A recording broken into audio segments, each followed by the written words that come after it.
La parole est à Madame Verdier-Joucla.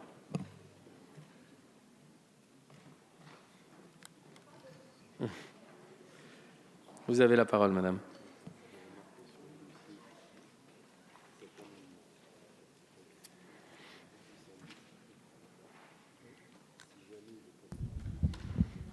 Désolée, je pensais qu'il y avait quelqu'un avant moi. Oui, non, il y a eu quelques personnes qui ont rayé leur participation. D'accord, ok, très bien. Alors, l'article 42 vise à supprimer le crédit d'impôt pour la compétitivité et l'emploi, CICE, et de le remplacer par un allègement de cotisation patronale à compter du 1er janvier 2019.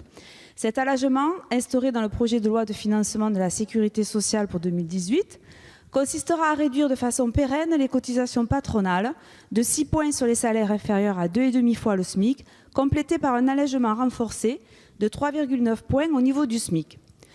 Afin d'organiser la transition d'un système à l'autre, le taux du crédit d'impôt sera ramené de 7% à 6% pour les rémunérations versées à compter du 1er janvier 2018, soit le taux applicable en 2016. Ce choix contribue à la soutenabilité du budget sans pour autant pénaliser fortement les entreprises.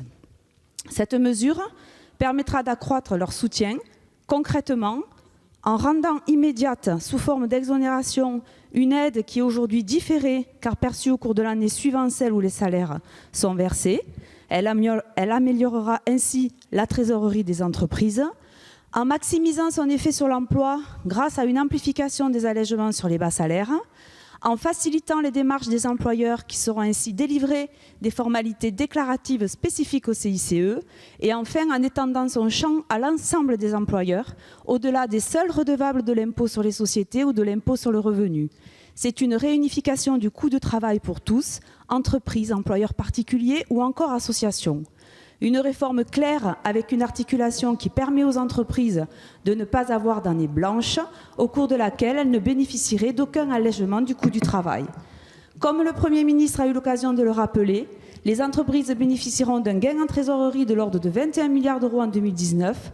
Ce gain pourrait créer à lui seul de l'ordre de 35 000 emplois en 2019.